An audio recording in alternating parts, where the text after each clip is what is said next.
Hello friend, मी दिगंबर सोळंके. आजचं तुमच्या या लेक्चरमध्ये माझं स्वागत आहे. हे आपलं मॅथमॅटिकल जे मेथड चॅप्टर चालू आहे याचं 9वा पार्ट आहे, आपलं 9वं लेक्चर आहे. आता या लेक्चरमध्ये आपण जे वेगवेगळे प्रॉब्लेम्स आहेत डॉट प्रोडक्ट क्रॉस प्रोडक्टवर त्यांच्या ॲप्लिकेशन्सवर, तर ते प्रॉब्लेम आपण इथं डिस्कस करणार आहेत.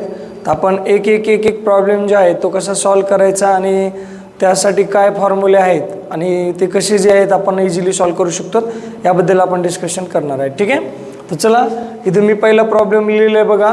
तुम्ही हा बघू शकतात problem. The angular momentum L bar is equal to R cross P bar where R bar is the position vector and P bar is the linear momentum of a body, full stop. If R bar is equal to 4I plus 6j minus 3k and P bar is equal to 2I plus 4j minus 5k, find the L bar. आपल्याला काय दिलेलं आहे?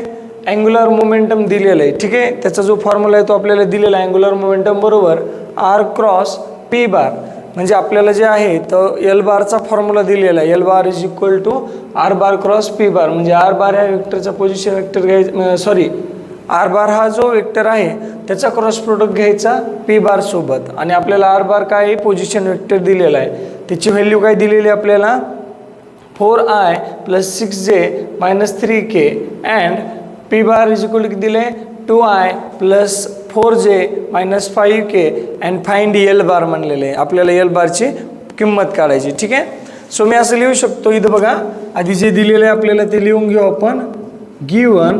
Given मध्ये आपल्याला दिलेलं बघा L bar is equal to formula दिलेला आहे आर क्रॉस पी बार, म्हणजे आपण आरचा जो क्रॉस प्रोडक्ट आहे तो पी बार सोबत घ्यायचा. आणि आपल्याकडे एक क्रॉस प्रोडक्टचा फॉर्म्युला असतो जनरल, एक तो फॉर्म्युला आहे डिटर्मिनंटमध्ये आहे, तर तोच फॉर्म्युला मी इथे यूज करणार आहे R bar cross P bar. ठीक आहे, is equal to determinant of I J K, हा फॉर्म्युला आपण घेऊन सॉल्व करणार आहे. ठीक आहे, एकदम सोपा, कारण की इथं आपण जे आहे तर ते फॉर्म्युला असा होता पी बार क्रॉस क्यू बारसाठी. तर इथे पीची जागा आर बारने घेतली, क्यू बारची जागा पी बारने घेतलेली, रिझल्टंट आर बारची जागा एल बारने घेतलेली. ठीक आहे, मागच्या लेक्चरमध्ये मी तुम्हाला फॉर्म्युला जो लिहून दिलेला आहे तो फॉर्म्युला. नेक्स्ट आता काय करायचं, पहिल्याकडून जो दिलेला वेक्टर आर बार आहे याची कोइफिशियंट घ्यायची, ज्याचा क्रॉस प्रोडक्ट घेतो ज्याच्यासोबत पहिला आर बार आहे म्हणून आर बारच्या कोइफिशियंटला रेफरन्स द्यायचा. ठीक आहे, नेक्स्ट आयचा कोइफिशियंट, आयच्या खाली बघा आयचा कोइफिशियंट 4 इथं लिहिला, 6 जेचा बघा 6 इथं लिहिला, नेक्स्ट केचा कोइफिशियंट किती -3 इथं लिहिला. इथपर्यंत कोणाला काय अडचण. नेक्स्ट बघा पी बार कसं दिलं आपण इथं 2, त्यानंतर इथे किती दिले 4, इथे किती दिले -5 ह्या पद्धतीनं. ठीक आहे, आणि मग आता आपल्याला जे आहे त्याला आपण सॉल्व करायचं आहे, तर आपण याला व्यवस्थित सॉल्व करू. ठीक आहे, तर सगळ्यात अगोदर आपल्याला डिटर्मिनंट सॉल्व करण्याची मेथड माहिती आहे. पहिल्याकडे आपण काय घेतो आय बार घ्यायचं, हा कॉलम नाही घ्यायचा, ही रो नाही घ्यायची.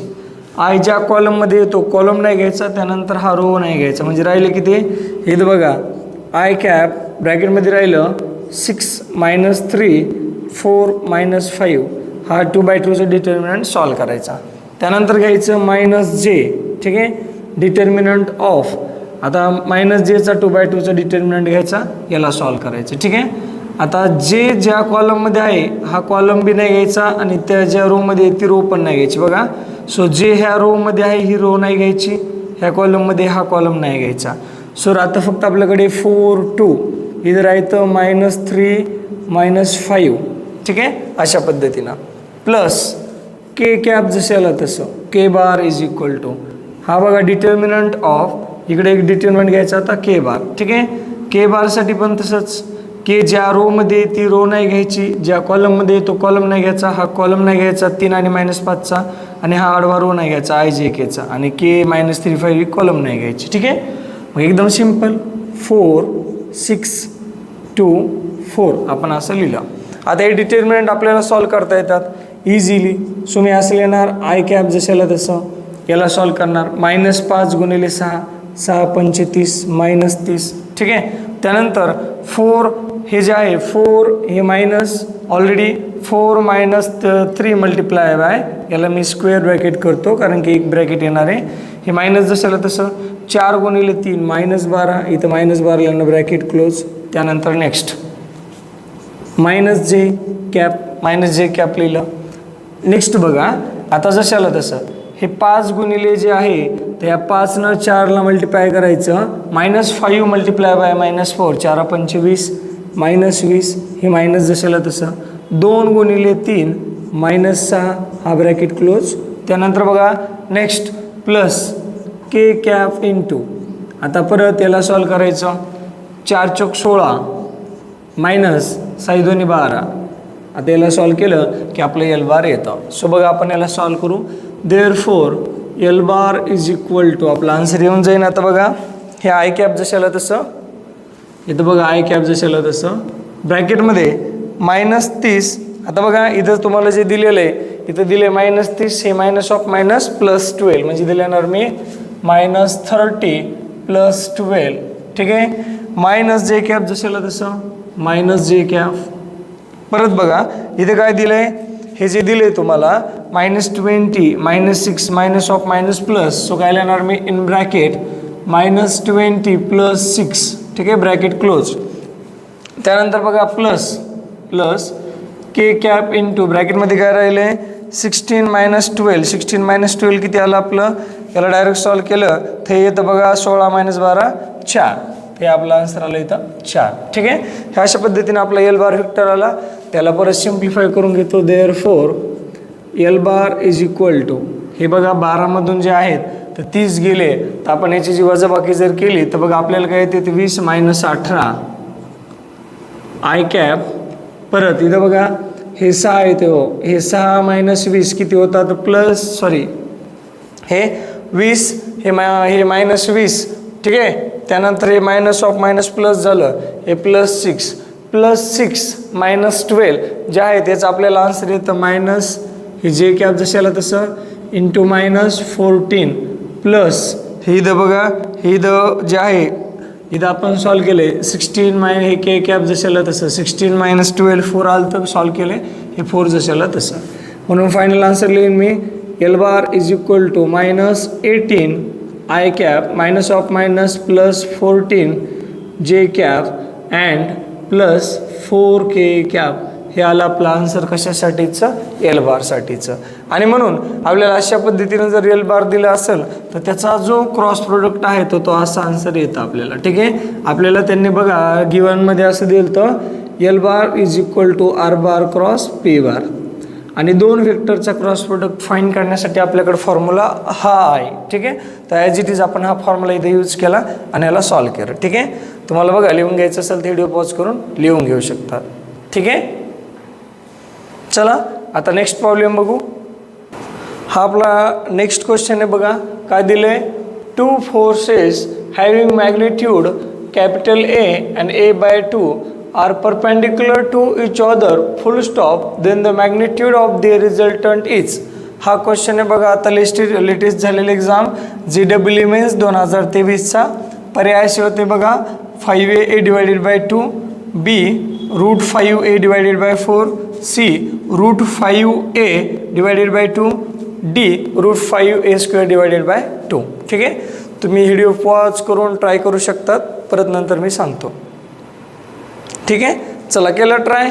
आता बघा तुम्हाला जे आहे हे प्रश्न सोडवण्यासाठी दोन व्हेक्टरचा रिझल्टंटचा आपण एक फॉर्म्युला डिस्कस केलेला आहे. ठीक आहे.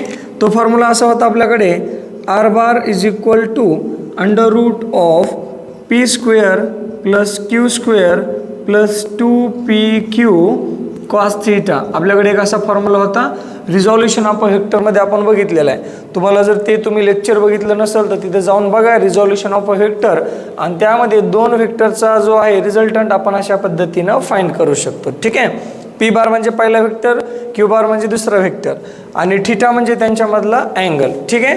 प्रॉब्लेममध्ये बघा काय दिलं आहे, 2 forces having magnitude A and A/2, म्हणजे एक पी व्हेक्टर जो दिला आहे त्याची मॅग्निट्यूड दिली आहे आपल्याला ए पहिल्या व्हेक्टरची, आणि दुसरा जो व्हेक्टर आहे क्यू बार याची मॅग्निट्यूड दिली आपल्याला A/2. परत काय सांगितलं आहे, are perpendicular to each other, आणि त्यांच्यामधला जो अँगल दिला आहे परपेंडिक्युलर टू इच अदर म्हणजे किती, 90 डिग्री. हे आपल्याला असं आन्सर गिवनमध्ये दिलं आहे. आणि प्रश्नामध्ये काय विचारलं आहे, the magnitude of the resultant is. मग ह्या किमती ह्याच्यात ठेवायच्या आणि याला सॉल्व करायचं. ठीक आहे, एकदम सिंपल पद्धतीनं. सो बघा मी असं लिहिणार, R bar is equal to square root of first A square, हे पी म्हणजे पी स्क्वेअर म्हणजे कोण, एचा square, A square plus Q square म्हणजे क्यूची व्हॅल्यू किती आहे, a/2, सो a/2चा होल स्क्वेअर प्लस 2 इंटू हे 2 इंटू पीची व्हॅल्यू किती आहे ए, म्हणून इथे काय लिहिणार मी ए प्लस सॉरी इंटू क्यूची व्हॅल्यू किती आपल्याकडे बघा, क्यूची व्हॅल्यू दिलेली आपल्याला a/2 इंटू कॉस ऑफ 90. ठीक आहे, ह्या अशा पद्धतीनं. मग नेक्स्ट बघा, सगळ्याला पहिले इतकं क्लिअर, पीची किंमत ठेवली त्याचा स्क्वेअर पी स्क्वेअर म्हणून, क्यूची किंमत ठेवली a/2 इथे a/2, त्यानंतर plus 2pq cos theta 2pq cos थीटाची किंमत ठेवली. ठीक आहे, ए इथं पी म्हणजे काय असते मॅग्निट्यूड, क्यू म्हणजे काय असते मॅग्निट्यूड, म्हणून पी बरोबर ए लिहिलं, क्यू बरोबर a/2 लिहिलं. ठीक आहे, आता नेक्स्ट तुम्हाला माहिती आहे cos 90ची जी किंमत असते तर ती आपल्याकडे 0 असते. cos 90 इज इक्वल टू तिची किंमत जी असते आपण 0 मानतो. ठीक आहे, आणि cos 0ची 1 किंमत मानतो. मग cos 0 ठेवलं तर ही पूर्ण जी टर्म ही काय होईल 0, कारण की 0 न सगळ्याला मल्टिप्लाय केलं काय होणार 0. मग स्क्वेअर रूटमध्ये फक्त एवढं राहील, R is equal to under root of हे एचा स्क्वेअर फक्त ए स्क्वेअर प्लस ह्या a/2चा स्क्वेअर केल्यावर आपल्याला आन्सर काय भेटन, ए स्क्वेअर डिवायडेड बाय 4. ठीक आहे, याला सॉल्व करायचं. So R is equal to 4ने याला मल्टिप्लाय केलं बघा, ए स्क्वेअरला 4a स्क्वेअर येईल plus A square divided by 4. ठीक आहे, काय केलं इथं क्रॉस मल्टिप्लिकेशन. ठीक आहे, ह्या 4ने ए स्क्वेअरला मल्टिप्लाय केलं, 4a स्क्वेअर येईल प्लस हे ए स्क्वेअर काय जशाला तसं भागिले 4. Next 4a square plus A square किती होईल 5a स्क्वेअर. सो नेक्स्ट बघा, आर इज इक्वल टू इथं मी असं लिहिणार 5a स्क्वेअर डिवायडेड बाय 4, याचं स्क्वेअर रूट घ्यायचं. आता बघा याचं स्क्वेअर रूट आपल्याला असं येतं, आर इज इक्वल टू 5चं स्क्वेअर रूट निघत नाही म्हणून त्याला स्क्वेअर रूटमध्ये ठेवलं, स्क्वेअर रूट ऑफ 5, ए स्क्वेअरचं स्क्वेअर रूट निघतं म्हणून ए डिवायडेड बाय 2. सो आपलं फायनल आन्सर जे आहे तर अशा पद्धतीनं आलं. काय आलं, R is equal to √5a into 2. So असा पर्याय आपल्याकडे बघा, जो सी ऑप्शन दिला आहे तो आपल्याला एक्झॅक्ट असा पर्याय दिसते. म्हणून ह्या प्रश्नाचं जे करेक्ट आन्सर झालं तर ते झालं आपलं ऑप्शन ए. ठीक आहे, हा असा आपल्याला प्रश्न विचारलेला आहे 2023ला. तर बघा तुम्हाला समजलं का, याच्यामध्ये काही अडचण नसावी, तुम्हाला हा फॉर्म्युला यूज करायचा, सगळ्या किमती ठेवायच्या, आपल्याला याचा आन्सर येतं. ठीक आहे, चला नेक्स्ट क्वेश्चन बघू. ठीक आहे, आता बघा हा क्वेश्चन नंबर 3 जो तुमच्याकडे दिलेला आहे, हा बघा काय सांगितलं आहे, when vector a bar is equal to 2i plus 3j plus 2k is subtracted from b bar, it gives a vector equal to 2j cap full stop, then the magnitude of a vector b bar will be. आपल्याला बी बारचा magnitude काढायला विचारला आहे. सगळ्यात अगोदर बघा आपल्याला vector A बार दिला आहे, आपल्याला त्यातून परत बी बार फाइंड करायचं आहे त्याच्यावरून. ठीक आहे, आपल्याला असं सांगितलेलं आहे when vector A bar is subtracted from, कशामधून सबट्रॅक्ट केला बी बारमधून. ए बार जर वेक्टर सबट्रॅक्ट केला तर आपल्याला जो वेक्टर भेटतोय तो किती भेटतोय 2j कॅप. ठीक आहे, म्हणून आपण असं लिहू शकतो therefore B bar is equal to, ह्या साईडला हा वेक्टर अलग काय होणार 2j कॅप प्लस ए बार असा होऊ शकतो. म्हणजे आता आपल्याला इथं ए बारची व्हॅल्यू ठेवायची म्हणजे आपल्याला बी बार वेक्टर भेटेल. ठीक आहे, हे आपल्याला प्रश्नात दिले. हा प्रश्न 2023चा आहे JEE मेन्सचा. पहिलाही क्वेश्चन बघू शकतात तुम्ही, एकदम इझी क्वेश्चन होता. त्यानंतर हा नेक्स्ट जो क्वेश्चन आहे JEE मेन्सचा, हा पण एकदम इझी क्वेश्चन आहे. ठीक आहे, आता याला सॉल्व करू. सो बघा B bar is equal to 2j cap plus A बारची काय व्हॅल्यू दिली बघा 2i कॅप प्लस त्यानंतर 3j कॅप प्लस त्यानंतर किती ॲड करायचं आहे 2k कॅप, ह्या पद्धतीनं. मग एकदम सिम्पल आहे. हे जे आहे 2j जेमध्येच ॲड होणार, बाकीमध्ये ॲड होणार नाही, ते जसेच तसे ठेवायचे. So therefore B bar is equal to 2i cap plus 3j आणि हे 2j किती होईल 5j cap plus 2k cap. म्हणजे आपल्याला बी बार हा जो व्हेक्टर आहे याची व्हॅल्यू बघा आपल्याला किती आली. B bar is equal to हे आपल्याला व्हॅल्यू आली 2i plus 5j plus 2k, हे आपल्याला याचं आन्सर आलं. आता जनरल एखादा व्हेक्टर जो आहे पी बार जर दिलेला असेल ijk फॉर्ममध्ये तर त्याला आपण असं लिहितो i cap plus bj cap plus ck cap. General एखादा व्हेक्टर दिला तर आपण त्याला असं लिहित असतो. ह्या व्हेक्टरची जर तुम्हाला मॅग्निट्यूड फाइंड करायची असेल तर तुमच्याकडे असा फॉर्म्युला आहे mod of a square plus B square plus C square, ही तुमच्याकडं व्हॅल्यू आहे. ठीक आहे, मग एकदम सिम्पल तुम्ही याला असं सॉल्व करू शकता. देअरफोर हे जे आहे आपल्याला दिलेलं व्हेक्टर बी बारची मॅग्निट्यूड आपण फाइंड करू शकतो. काय करायचं, आयचा कोइफिशियंट घ्यायचा, जेचा कोइफिशियंट घ्यायचा आणि केचा आय जे केची ती घ्यायची पण कोइफिशियंट घ्यायचे. आयचा ए आहे, जेचा बी आहे, केचा कोण आहे सी कोइफिशियंट. ठीक आहे, मग बघा इथं आयचा कोइफिशियंट किती आहे 2 स्क्वेअर स्क्वेअर रूट ऑफ आपण असं लिहिणार 2 स्क्वेअर प्लस परत बघा जेचा कोइफिशियंट किती आहे इथं जर नीट बघितलं तर जेचा कोइफिशियंट 5 आहे. ठीक आहे, सो बघा व्यवस्थित इथं 5 स्क्वेअर प्लस केचा कोइफिशियंट किती आहे 2, सो 2 स्क्वेअर. ठीक आहे, सो बघायला सॉल्व करतो इज इक्वल टू 2 स्क्वेअर किती येणार 4 प्लस 5 स्क्वेअर 25 प्लस 2 स्क्वेअर 4. ठीक आहे, बघा 25 प्लस 4 29 प्लस 4 33. ठीक आहे, सो आपला आन्सर येणार square root of 33. Therefore magnitude of B bar is equal to under root of 33, हे आपल्याला याचा आन्सर येते.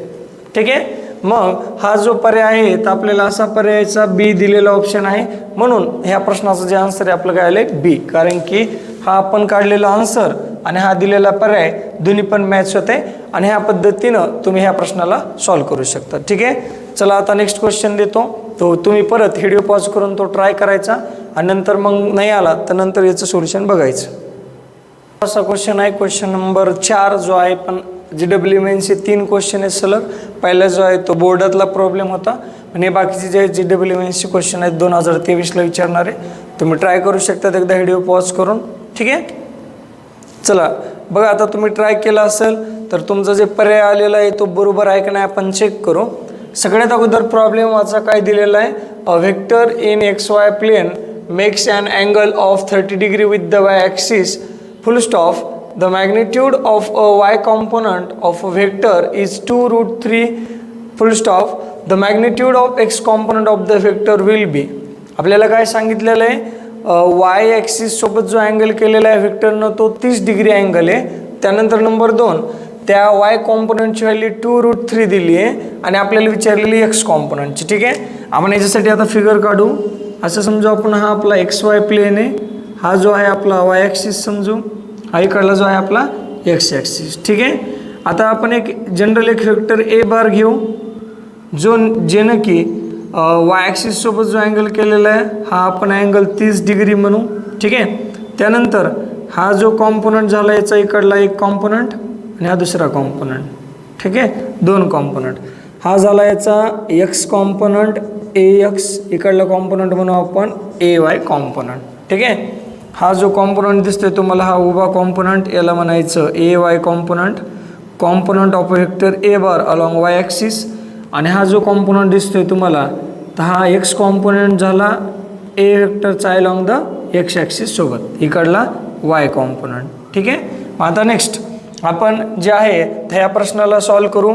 आपल्याला बघा हे अँगल 30 डिग्री दिले, हा आपण जनरल व्हेक्टर ए बार म्हणू ज्याची की आपल्याला व्हॅल्यू फाइंड करायची. ठीक आहे, हा वाय कॉम्पोनंट हा एक्स कॉम्पोनंट आणि नुसतं ए म्हणजे एची मॅग्निट्यूड, AY म्हणजे AYची मॅग्निट्यूड, नुसतं AX म्हणजे एची मॅग्निट्यूड. ठीक आहे, मग मी असं लिहितो देअरफोर इथं cos 30 degree is equal to hypotenuse divided by adjacent side. Adjacent side आहे आपल्यासाठी AY divided by its hypotenuse A. Therefore मी असं म्हणेन AY is equal to A into cos 30. ठीक आहे.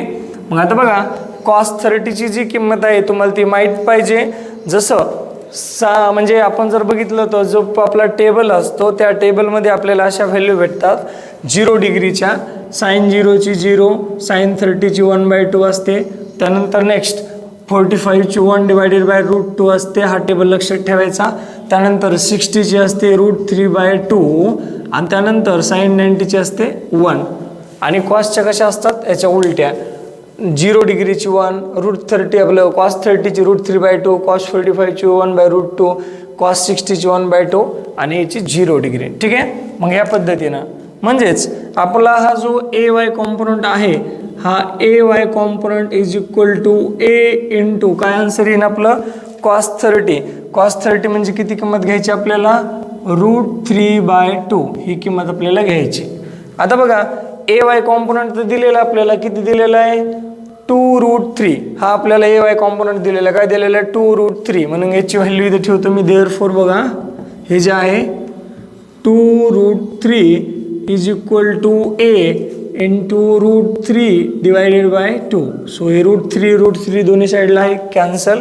सो आपल्याला असं आन्सर येईल therefore 2 is equal to A/2. Therefore A is equal to 4. म्हणजे दिलेल्या व्हेक्टरची मॅग्निट्यूड आपल्याला किती आली 4. ठीक आहे. AY कॉम्पोनंट आपण काढला y ॲक्सिसचा. आता मेन जे प्रश्नामध्ये आपल्याला विचारले the magnitude of x component is. आता x कॉम्पोनंटची मॅग्निट्यूड काय असणार आहे. हा बघा हा जो व्हेक्टर आहे अशा पद्धतीनं इथं तुम्ही याचा उपयोग करून सॉल्व्ह करू शकतात. हा म्हणजे हा जो व्हेक्टर आहे हा कॉम्पोनंट आणि हा कॉम्पोनंट काय आपल्यासाठी सेमच. हा पण AX आहे, हा पण काय आहे AX आहे. म्हणून तुम्ही डायरेक्ट जो फॉर्म्युला आहे तो फॉर्म्युला यूज करू शकतात. कोणचा असा सरळ सरळ जो आपला फॉर्म्युला आपल्याकडे आपण कोणचा फॉर्म्युला यूज करणार नीट लक्षात ठेवा. हे जे आपल्याला दिलेलं आहे जसं कॉस 30 तसं आपण इथं काय करणार आता sine 30 is equal to sine 30 is equal to opposite side AX divided by its hypotenuse AY. Therefore AX is equal to आपण असं म्हणणार A इंटू साइन 30. ठीक आहे.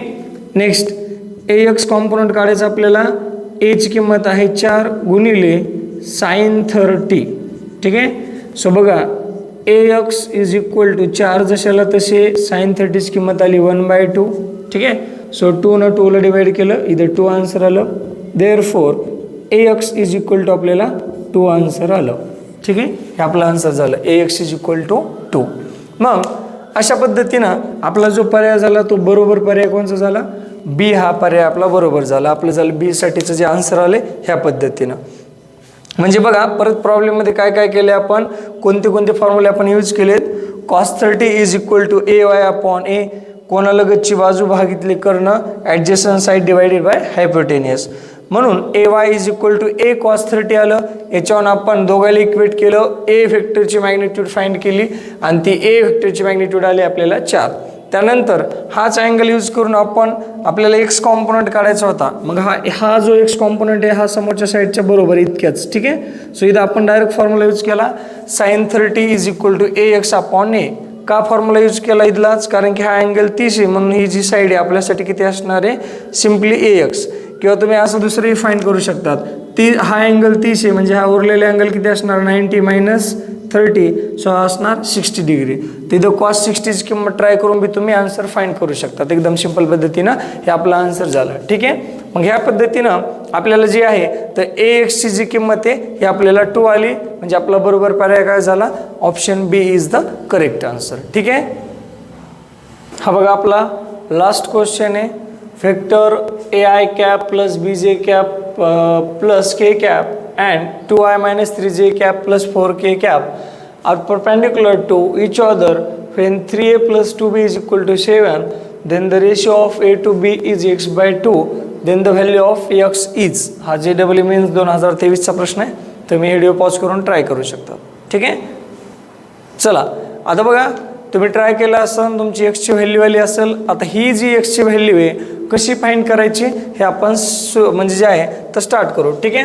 आता बघा आपल्याकडं A बार डॉट B बार जी याची डेफिनेशन आहे आपल्याकडे ती काय असते, ए बी कॉस थीटा. ठीक आहे. मग आता काय सांगितलेलं बघा, vector A I cap plus B J cap plus K cap and this vector are perpendicular to each other. म्हणजे या दोघांचा डॉट प्रोडक्ट किती आला पाहिजे, 0. कारण की कॉस 90ची किंमत काय 0 ठेवली तर आपल्याला आन्सर काय येत असतं, A bar dot B bar is equal to A B cos of 90. मग हे 0 येणार. म्हणजे थोडक्यात ज्यावेळेस दोन वेक्टर एकमेकाला परपेंडिक्युलर असतात त्यावेळेस त्यांचा जो डॉट प्रोडक्ट असतो तो डॉट प्रोडक्ट काय येत असतो, 0 येत असतो. ठीक आहे.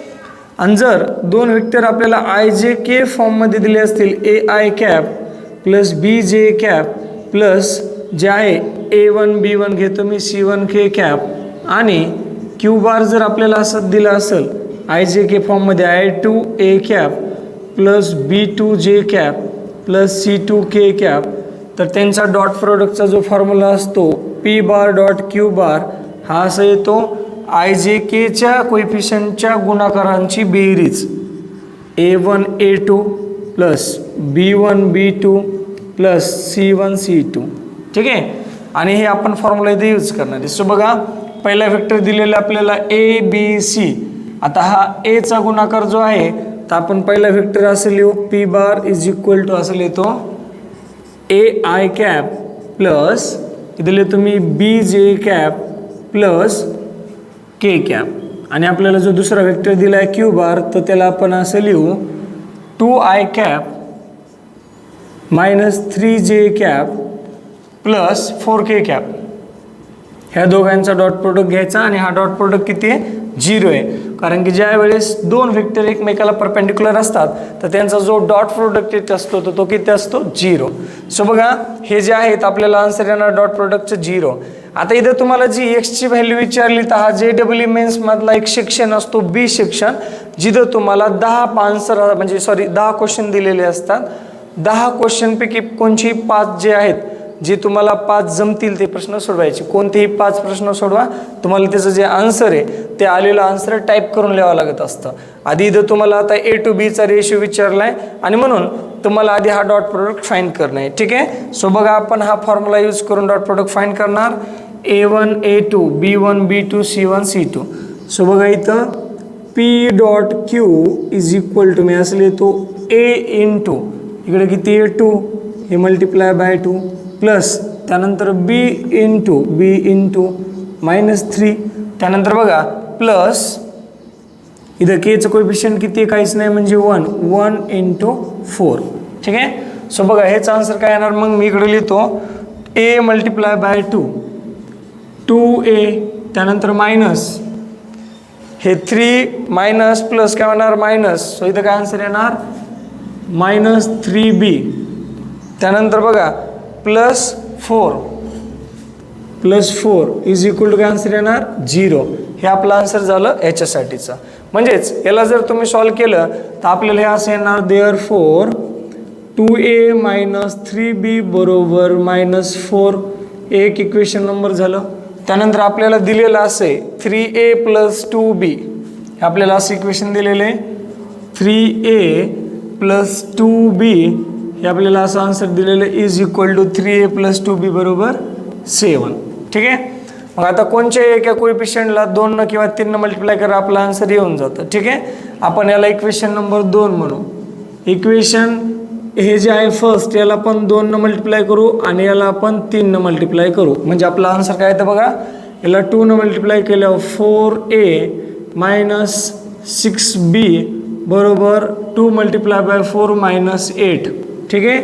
आता याला 3 मल्टिप्लाय केल्यावर 9A इथे काय येणार प्लस 3 मल्टिप्लाय बाय 2 6B बरोबर हे 7 3 मल्टिप्लाय केलं 21. दोघांची आता आपल्याला बेरीज करायची. ठीक आहे. सो बघा, हे 6B कॅन्सल होईल. हे जो बघा 9 आणि 4 13A होईल. ठीक आहे. बरोबर इथं जर 21 मधून जर 8 गेले तर किती राहतात बघा, सिंपल 20 मधून 8 गेले 12 आणि एक एक्स्ट्रावरचा 13 म्हणजे आपल्याला इथं किती राहील 13. So 13 cancel. Therefore A is equal to आपल्याला 1 किंमत आली. ठीक आहे. ही 1 किंमत इक्वेशन 1 मध्ये ठेवा. सो बघा 2 जशास तसं एची किंमत 1 ठेवली द 1 मायनस हे 3 जशाला तसं बी ॲज इट इज हे -4 ॲज इट इज. ठीक आहे. सो बघा हे 2 मल्टिप्लाय बाय 1 हे येणार 2 - 3b बरोबर -4. ठीक आहे. नेक्स्ट हे 2 ह्या साईडला जाईल मायनस आन्सर येईल -3b -4 -2 हे आपल्याला आन्सर आलं. ठीक आहे. हे -3b ॲज इट इज हे -4 ॲज इट इज 2 इकडल्या साईडला गेले -2 म्हणजे टोटल आन्सर येणार आपल्याला 3b = -6. हे मायनस मायनस प्लस त्यानंतर नेक्स्ट बघा ह्या 3नं ह्या 6ला डिवाइड केलं तर आपल्याला b बरोबर 2 असा आन्सर येईल. ठीक आहे. मग आता बघा हे झालं आपल्याला aची व्हॅल्यू माहीत झाली 1 बीची व्हॅल्यू माहीत झाली 2. कशी सॉल्व केली आपण आपल्याला aची व्हॅल्यू माहीत झाली ही aची व्हॅल्यू 1 ह्या इक्वेशन 1 मध्ये ठेवली हे 2 ॲज इट इज 1ची व्हॅल्यू aची व्हॅल्यू 1 ठेवली मायनस हे minus 3b as it is -4 as it is 2 multiply by 1 2 minus 3b = -4. Next हे जे आहे तर 2 इकडल्या साईडला गेल्यानंतर मायनस होईल -2 -4 -6 त्यानंतर बघा हे -4 -6 मायनस ऑफ मायनस प्लस 3नं 6ला डिवाइड केलं 2 आलं. आता बघा फायनल प्रश्नामध्ये आपल्याला विचारलेलं आहे the ratio of a to b is x/2. a to b हा जो रेशिओ आहे आपल्याला दिलेला आहे x/2. ठीक आहे. पण इथं तुम्ही नीट लक्ष देऊ शकतात आपल्याला aची किंमत किती आली 1 सो मी असं लिहू शकतो 1 डिवायडेड बाय बीची किंमत 2 आणि हा रेशिओ दिला आहे आपल्याला x/2. ठीक आहे. बघा खालची 2 हे 2 कॅन्सल म्हणजे फक्त आपल्याकडे आन्सर आलं सिम्पली असं लिहू शकतो मी इथं कुठेतरी लिहितो ॲडजस्ट करून किंवा सिम्पली इथं लिहितो x बरोबर 1 हे आपलं आन्सर आहे. काय केलं a/b हा रेशिओ दिला आपल्याला x/2 आणि एची किंमत आपल्याकडे 1 आहे 1 ठेवलं इथं बीची किंमत 2 ठेवली = x/2 जसेल तसं x/2 जसेल तसं 2 कॅन्सल म्हणून एक्सची किंमत काय आली आपल्यासाठी 1 सो आपण इथं असं लिहिणार x = 1. ठीक आहे. हे आपलं फायनल आन्सर झालं. आणि अशा पद्धतीनं जे आहेत हे JEE मेन्सचे जे क्वेश्चन होते आज ह्या म्हणजे याच्या अगोदर आपण काय प्रश्न बघितले हे प्रश्न बघितले तो ओव्हरऑल जर JEE मेन्सचे ह्या वर्षीचे जर क्वेश्चन बघितले तर थोडेसे इझी आलेले आहेत. त्यामुळे ह्या वर्षीचा जो पर्सेंटेल आहे कट ऑफ तो पर्सेंटाईलचा जो कट ऑफ आहे तो थोडासा हाय गेलेला आहे. म्हणून थोडे प्रश्न हार्ड आले की ॲटोमॅटिक जो कट ऑफ आहे तो खाली येत असतो आणि थोडे जर प्रश्न इझी आले तो कट ऑफ आहे तो थोडासा ॲटोमॅटिक वरती जात असतो. ठीक आहे. तर त्यामुळं सगळ्यात बेस्ट तुम्ही प्रिपरेशन करायचं पाठीमागचे जे प्रिव्हियस इयर क्वेश्चन पेपर आहेत JEE मेन्सचे किंवा नीटचे असतील ते प्रश्न सोडवायचे आणि तुम्ही ज्या एक्झामसाठी प्रिपेअर करतात त्याच्यासाठी चांगले व्यवस्थित प्रिपेअर करायचं. ठीक आहे. आणि आजचं जे हे लेक्चर होतं प्रॉब्लेमचं आपण इथं 5 प्रॉब्लेम बघितलेले आहेत या लेक्चरमध्ये. तर आजचा हा लेक्चर आपलं इथं जे आहे तर संपलं. आणि जर तुम्हाला काही अडचणी आल्या तर तुम्ही कमेंट बॉक्समध्ये मला विचारू शकतात मी त्याचे तुम्हाला नक्कीच जे आहे तर रिप्लाय देईन. सो आज लेक्चर इथंच संपलं. So thank you so much.